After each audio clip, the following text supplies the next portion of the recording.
Always love hooking up with the mega talented voice of the Alabama Crimson Tide on football, basketball, across the board, Chris Stewart down in Tuscaloosa.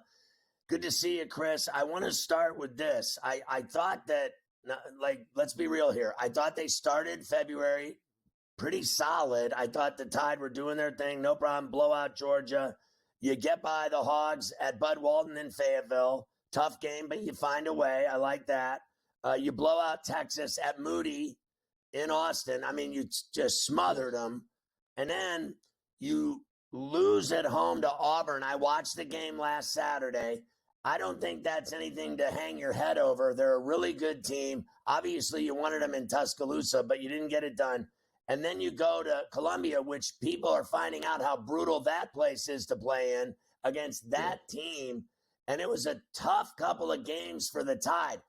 But like I said, when you're playing really good teams, whether it's at home or on the road, it really isn't a true sign of who you are if you fall to great teams. Alabama was in those games. They just didn't win them. How did you feel about how things have gone from the start of the month to the last two games? Yeah, I think you hit the nail on the head that it's the nature of the league. I mean, you're sitting here looking at potentially 13 teams, or really 13 teams that are in the mix for the NCAA tournament, which is unheard of. Are all going to get in? Probably not. But it's an indicator of how good the league actually is. But it doesn't matter to you when you're the one trying to win and you're tied for first in the league. You're basically co-number one because one poll's got you number one, the other one had Auburn. And look, they prove they're the best team in the country right now, without question. But you're right there 1 week ago, and we're all pumped and excited in Tuscaloosa and the state because we got the biggest game. Not the biggest matchup because we've played with games that have been on the line, but for an Alabama-Auburn matchup to have 1 versus 2, it's never happened. It's the only time it's happened in history of the SEC that you've had 1 versus 2. So it was huge. There was a lot on the line, and you didn't get it done. And I think that's the disappointing thing. All the respect in the world for both Auburn and for Missouri, especially where you played them. But it's the fact that you didn't play your best or anywhere close to it. People talk about Alabama being a 3-point shooting team, and they do it as well as anybody in the country. But that's not all of who they are. They didn't lose to Auburn because they couldn't make threes. They lost to Auburn because they couldn't make threes. They missed way too many layups, and they didn't defend at the level they need to. At all. So they literally let them shoot. I think it was almost 50% from the floor when no one does that against Alabama. I think it was like 47% or something, but they literally had never allowed that in Tuscaloosa to anybody to see that team. And we know how legit they are, Broom and company. They had 5 other guys in double figures in that game. I watched the game. I was sitting there going, oh my God, they're almost shooting 50% from the floor. It's unheard of against an Alabama defense. No, and they came out, they're up 9-0 to start the game. They win by 9. Alabama turns around, Nate switches the lineup just a little bit. And it wasn't because he said what do you think? Like Jaron Stevenson was out of the lineup. First time in a long time that he hasn't started. And he was coming off of one of his best games of the year against Auburn statistically. He said, I was in the meeting. He said, I'm not taking you out of the starting lineup because of anything you've done wrong. I'm trying to get our rotation set better. And that very night, that game against Missouri, you fall behind 12-0. And then I think you lose by a dozen. So starts matter. It's not all about that, but your starts absolutely can matter in terms of the outcome they have for Alabama. They got to be better out of the gate. You're right. There's no shame in losing the 2 games that you've lost. But the reality is you got Kentucky Saturday. You got Mississippi State, who's a top 15, top 20 team next week. You got Tennessee on the road after that. Then you go Florida, Auburn to finish the year. So you tell me where the get well game is. There's not one. That's just brutal.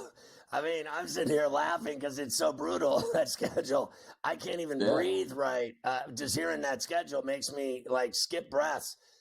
Let's talk about the first half at Columbia. Like 10 turnovers led to, Yeah. buckets. And I think they got in a hole with sloppy turnovers. And, I go to games all the time, and my daughter plays at a high level here, and she's a really good player. And I go to her game, and they turn the ball over. I went to this game last Saturday, and they turn the ball over like 30 times. I'm like, oh my God. You wonder why you lose. You go down and turn the ball over every time you don't get a shot.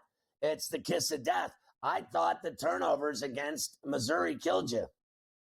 No, it definitely did not help. It was a big part of it in that first half, no question. They did better in the second half. They outscored them 51-50, I think, in the second half. But the damage was done, and not that they didn't play at times well. Cut it to 6, I think, with about 3 minutes to go.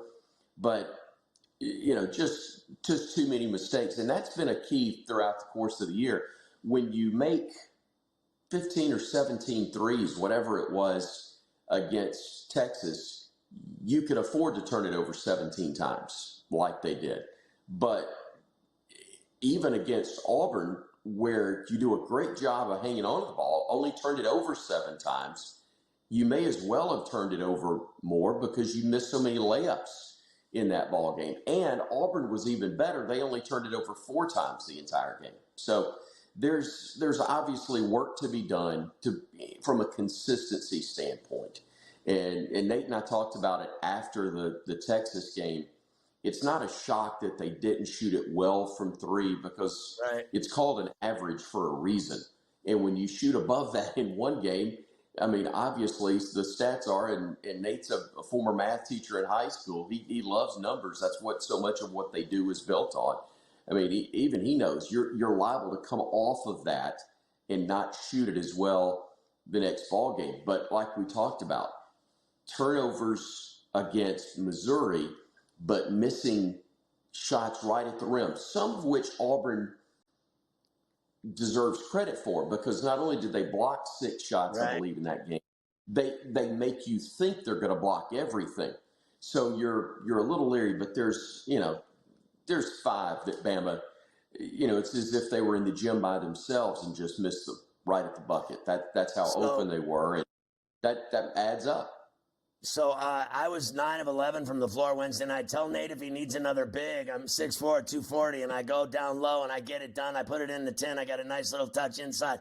But here's the deal. You guys score more than Kentucky. You rebound more than Kentucky. You're 10-2 at home.